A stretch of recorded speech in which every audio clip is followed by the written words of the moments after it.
Messieurs, dames, bonsoir. Alors avant de passer à la tête, comme j'étais un petit peu obligé, pour faire le tour un petit peu des concepts et des appellations, de vous montrer cette partie-là qui s'appelle la modélisation non destructive. Dans la modélisation non destructive, vous allez voir ce que c'est assez clair, c'est assez simple. Et on va voir donc le bevel et les booléennes. Et on commence ici avec notre box, comme pour la modélisation précédente. Ici, je vais rajouter Shift A, un cube. Enfin, je vais le scaler pour avoir ce qu'on avait fait précédemment, c'est-à-dire pour avoir la découpe ici qui rentrait vers l'intérieur. Cette fois-ci, je vais me servir donc de ce cube-là pour découper celui-ci. Donc c'est assez simple, il suffit d'ajouter le modifieur qui s'appelle booléen, il est là devant moi, et on va aller chercher l'objet. Alors pour faire simple, on prend l'objet qui découpe, et on va dans ce petit carré ici bleu, et on va simplement afficher le wire, ou on peut afficher le bond, ce qui revient au même pour un carré, puisque c'est le carré qui englobe. Hein. Donc là, on a donc notre découpe, et ce qui est intéressant, donc on peut monter un petit peu, on peut bien centrer, on peut mettre on va cacher ici, voilà, et on peut regarder comme ça pour être bien sûr de l'emplacement. On aurait pu aussi se mettre superposé puis scaler notre cube. Donc là, on a le cube bien positionné, et on va y ajouter donc le modificateur bevel, comme on avait fait. Donc là, on a le bevel, on va faire pareil que pour l'autre, c'est-à-dire on va mettre un chiffre pair, donc par exemple 2 ou 4.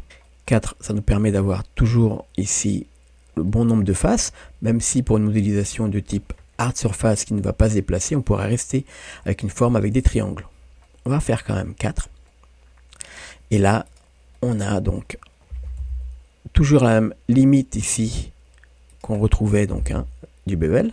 On va dépasser un petit peu donc ici la limite de l'angle pour pas avoir de choses bizarres ici. Donc il y a des contraintes quand même. Et on va rajouter donc maintenant la découpe du cercle. De la même manière, donc je vais mettre un booléen sur un cylindre. Je fais une rotation dans la vue de profil de 90 degrés et je le positionne ici dans ma vue de face. Voilà, le bas flicien. De la même manière, j'ai Y pour rentrer. De la même manière, je vais ajouter le modificateur booléen avec l'objet. Et de la même façon, je vais cliquer ici sur mon objet et je vais dans visibilité, viewport display, pardon, et je vais mettre par exemple bound. Donc là, je choisis le cube et je prends le booléen qui va être le cylindre. Et donc on a notre booléen. Ce que vous voyez ici, c'est que le bevel ne s'est pas appliqué sur cette partie-là, mais uniquement sur celui-ci, sur cette partie-là. Donc cette booléen a eu le bevel, mais pas celle-ci. Donc en fait, c'est assez simple, c'est qu'en fait, ça vient de l'emplacement ici, de la pile des modificateurs.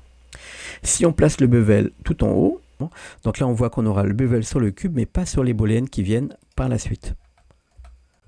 Donc là, vous voyez qu'il n'y a pas de bevel sur les booléennes suivantes. Et si j'intercale entre les deux, forcément, ça vient après la booléenne, donc ça va s'appliquer sur la booléenne. Et ensuite, si je le place tout en bas, eh bien, ça s'applique sur l'ensemble. Voilà, c'est donc l'ordre de la pile des modificateurs qui est très importante. Vous voyez qu'il faut faire attention aussi quand même avec, il y a des contraintes, donc il faut faire, par exemple là on est obligé de lever un tout petit peu. J'espère que cette modélisation qu'on appelle non destructive vous a plu. Et pourquoi non destructive? Parce que simplement, si je désactive mes modifieurs, eh bien j'ai encore mon cube de départ. Et voilà, bonne journée à tous et bon blend.